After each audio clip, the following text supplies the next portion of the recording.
وہ بچے جو ہمارے چھوٹے بچے ہیں اور ابھی وہ بچے جو انشاءاللہ جن کو یہ جنم دیں گے, جو ہمارے پوٹینشیل پیرنٹس ہیں, وہ بچیاں جو میٹرک ایف اے میں پڑھتی ہیں, ایف ایس سی میں پڑھتی ہیں, جو بچے, ان سب کو یہ بات بتانے کی ضرورت ہے کہ خدا کے لیے جو غلطی ہم نے کی ہے تم نے وہ غلطی نہیں کرنی. اپنے ویلیو سسٹم کو ٹھیک کرنا ہے. میں نے سر ایک سٹڈی کی, ابھی وہ جاری ہے, تقریباً 1800 بچوں سے میں نے پوچھا تم کس جیسا بننا چاہتے ہو, اور یہ 8 سال سے کم عمر کے بچے کے.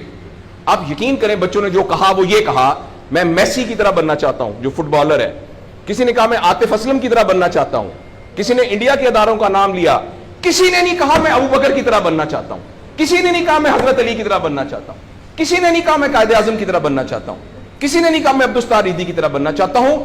ایک بچی نے صرف کہا کہ میں حضرت فاطمہ کی طرح. میں نے اپنے یوٹیوب چینل پہ اس بچی کا انٹرویو لایا, چھوٹی سی بچی نے کہا میں پارک میں پھر رہی تھی, میں نے کہا بیٹا تم کیا بننا چاہتی ہو, کہتی میں حضرت فاطمہ کی طرح بننا چاہتی ہوں. تو میرے دوستو ہم نے اپنے بچوں کے رول ماڈل ہی غلط کر دیے ہیں.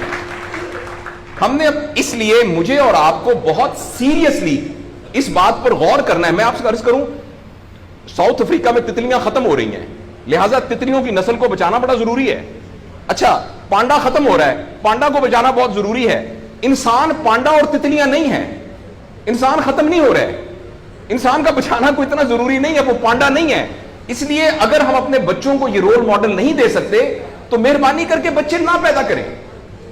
لیکن اگر ہم نے اپنی اولاد پیدا کرنی ہے تو وہ اولاد وہ پیدا کرنی پڑے گی اور اس کی وہ تربیت کرنی پڑے گی جن کا رول ماڈل وہ ہو جو حضرت عمر تھے, جو حضرت ابو بکر تھے, جو حضرت علی تھے, جو فاطمہ تھی, جو زینب تھی, جو خدیجہ تھی رضوان رضی اللہ عنہا. یہ ہمارے رول ماڈل ہمیں پیدا کرنے پڑیں گے, اور یہ تب ہوگا جب ہمارے اندر سے یہ دو چیزیں ختم ہوں گی. نمبر 1, ہم پیسے کی بنیاد پر اپنے آپ کو بڑا نہ سمجھیں, اور دوسرا یہ کہ ہم فرد کو فرد کے لیے تیار نہ کریں, فرد کو معاشرے کے لیے تیار کریں. میرا بیٹا تو 1100 میں سے 1100 نمبر لے کے ڈاکٹر بن کے ایک جگہ پر اسسٹنٹ پروفیسر لگا ہوا ہے, معاشرے کو کیا فائدہ ہوا ہے؟ اور ہم میں سے آپ سوچیں کہ اللہ لوگ, عموماً ہم سب لوگ جب اللہ کا شکر ادا کرتے ہیں کہ یا اللہ تیرا شکر ہے, 3 مرلے کے مکان میں رہتے تھے, اب ماشاءاللہ کوٹھی ہے 2 کنال کے اندر, اور سائیکل پہ ابا جی جاتے ہوتے تھے, لیکن الحمدللہ ہمارے پاس اب 2-3 گاڑیاں ہیں, اور چھٹیاں تو سوال ہی پوادے کر جاندے ہوندے سی, کدے کدے گوڑ کھاندے سی, خراستے. اب ہم سارے بھوربن میں جاتے ہیں چھٹیاں گزارنے, کبھی کبھی انگلینڈ بھی جاتے ہیں. اللہ کا ہمارے اوپر بڑا کرم ہو گیا. اس غلط فہمی سے ہم اپنے آپ کو نکالیں. اللہ کا کرم یہ ہے کہ میری وجہ سے, جیسے انہوں نے ویڈیو دکھائی ہے کہ ہمارے یہاں کوئی بلڈ کا کچھ نہیں ہوتا تھا, شکر ہے میری وجہ سے یہ بلڈ والا کام شروع ہو گیا. میں ڈاکٹر ہوں, یہ والی سروس یہاں موجود نہیں تھی, اللہ کا شکر ہے کہ یہ والی سروس اب یہاں موجود ہو گئی ہے.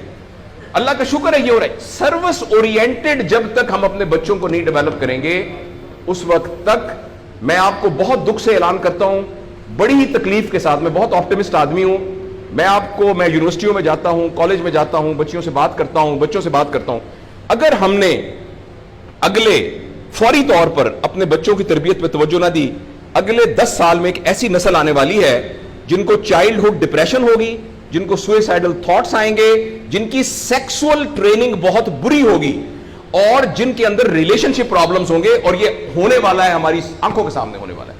اگر آپ کے ہاتھ میں ایک موبائل ہے, آپ ابھی اپنا موبائل کھول کے فیس بک کھولے, جو پہلی 1.5 منٹ کی ویڈیو آئے گی اس میں ایک نیم برہنہ عورت ناچ رہی ہوگی.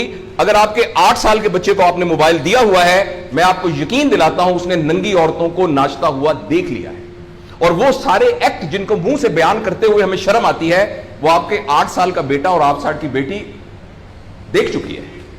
اس سارے میں ایز اے پیرنٹ ہماری بہت رسپانسبلٹی ہے کہ ہم اس میں انٹروین کریں اور ان کو فزیکل ٹائم دیں, اور ٹائم دے کے ہم یہ 2 چیزوں پر مینلی کام کریں. تو انشاءاللہ العزیز ہمیں امید ہے کہ معاشرہ بچ جائے گا.